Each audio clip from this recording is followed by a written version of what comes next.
According to the New York Times, the Supreme Court cleared the way on Thursday for South Carolina to keep using a congressional map that a lower court had deemed an unconstitutional racial gerrymander that resulted in the bleaching of African American voters from a district.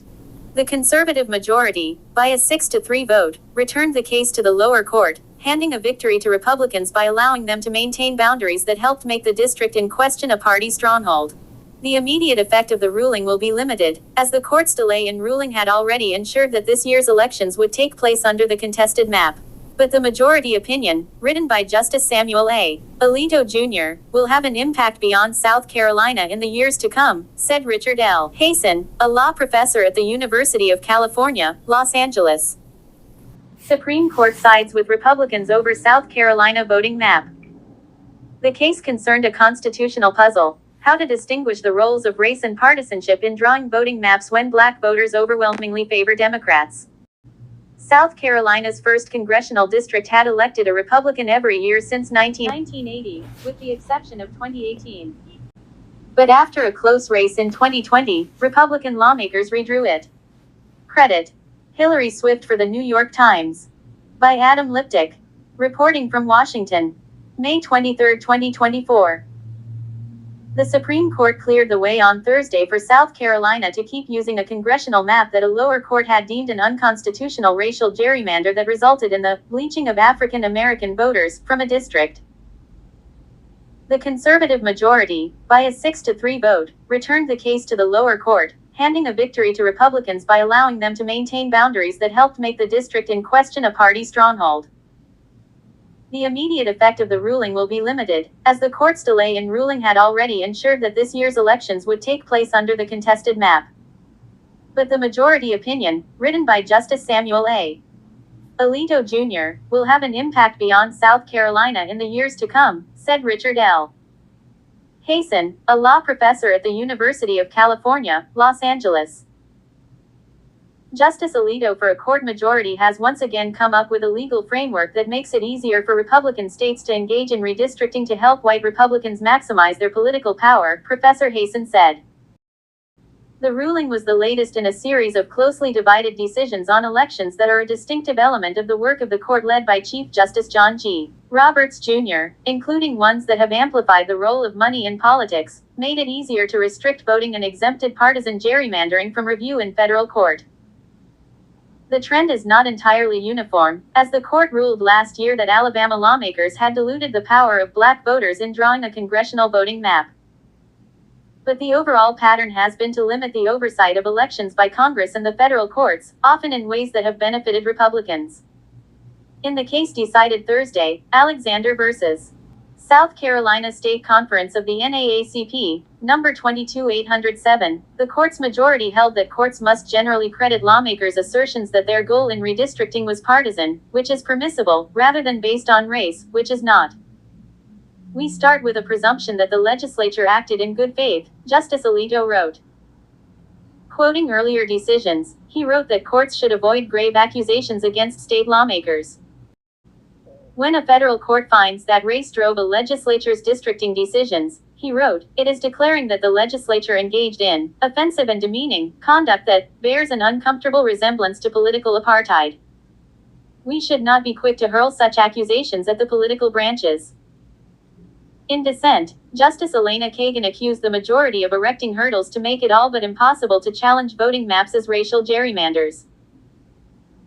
The proper response to this case is not to throw up novel roadblocks enabling South Carolina to continue dividing citizens along racial lines, she wrote, in an opinion joined by Justices Sonia Sotomayor and Ketanji Brown Jackson. It is to respect the plausible, no, the more than plausible, findings of the district court that the state engaged in race-based districting. And to tell the state that it must redraw the challenged district, this time without targeting African American citizens. Chief Justice Roberts and Justice Clarence Thomas, Neil M. Gorsuch, Brett M. Kavanaugh and Amy Coney Barrett joined Justice Alito's majority opinion. In a concurring opinion, Justice Thomas said he would have gone further, getting out of the business of assessing claims of racial gerrymandering entirely. The court has no power to decide these types of claims, he wrote. Drawing political districts is a task for politicians, not federal judges. There are no judicially manageable standards for resolving claims about districting, and, regardless, the Constitution commits those issues exclusively to the political branches. A unanimous three-judge panel of the Federal District Court in Columbia, SC, ruled in early 2023 that the state's first congressional district, drawn after the 2020 census, violated the Constitution by making race the predominant factor. The panel put its decision on hold while Republican lawmakers appealed to the Supreme Court, and the parties asked the justices to render a decision by Jan. 1. After that deadline passed, the panel said in March that the 2024 election would have to take place under the map it had rejected as unconstitutional. Adam Liptak, Supreme Court reporter. Adam Liptak has covered the Supreme Court since 2008.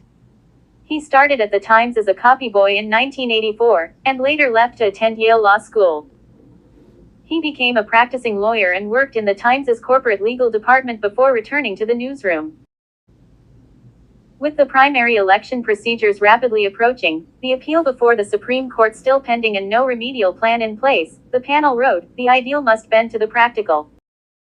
In effect, the Supreme Court's inaction had decided the case for the current election cycle. The contested district, anchored in Charleston, had elected a Republican every year since 1980, with the exception of 2018. But the 2020 race was close, with less than 1 percentage point separating the candidates, and Republican lawmakers sought to create a stronger Republican tilt in the district after the 2020 census, the panel wrote. The lawmakers achieved that goal, the panel found, in part by the bleaching of African American voters out of the Charleston County portion of Congressional District No. 1. The new House map moved 62% of black voters in Charleston County from the 1st District to the 6th District, a seat that Representative James E. Clyburn, a black Democrat, has held for 31 years. The move helped make the new 1st District a Republican stronghold. In November, Nancy Mace, the Republican incumbent, won re-election by 14 percentage points. Republican lawmakers acknowledged that they had redrawn the 1st District for partisan gain. But they said they had not considered race in the process. The panel ruled that the district's boundaries violated the Constitution. But the panel rejected challenges to 2 other House voting districts, saying that civil rights groups had failed to demonstrate that the districts had been predominantly drawn to dilute black voting power.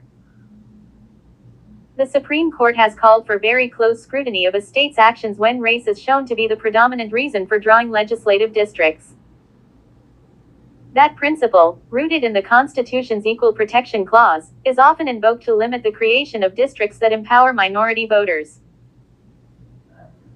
In this case, though, the challenge came from the opposite direction, with civil rights groups saying that the map hurt black voters by moving them from one congressional district to another. In their Supreme Court appeal, South Carolina Republicans argued that the panel should have presumed that they had acted in good faith, as required by Supreme Court precedent, and analyzed the district as a whole. The result, the lawmakers wrote, quoting from an earlier decision, is a thinly reasoned order that presumes bad faith, erroneously equates the purported racial effect of a single line in Charleston County with racial predominance across District 1, and is riddled with legal mistakes that improperly relieved plaintiffs of their demanding burden to prove that race was the predominant consideration. Courts must disentangle the 2 factors in constitutional challenges to voting maps, Justice Alito wrote. As far as the federal constitution is concerned, a legislature may pursue partisan ends when it engages in redistricting, he wrote. By contrast, if a legislature gives race a predominant role in redistricting decisions, the resulting map is subjected to strict scrutiny and may be held unconstitutional. He added, these doctrinal lines collide when race and partisan preference are highly correlated. Justice Alito criticized the challengers for not proposing their own map. Without an alternative map, he wrote, it is difficult for plaintiffs to defeat our starting presumption that the legislature acted in good faith. In dissent, Justice Kagan said the majority had introduced a new and onerous requirement.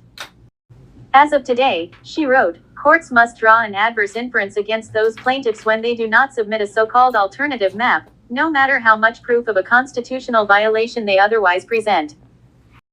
Adam Liptak covers the Supreme Court and writes Sidebar, a column on legal developments. A graduate of Yale Law School, he practiced law for 14 years before joining the Times in 2002.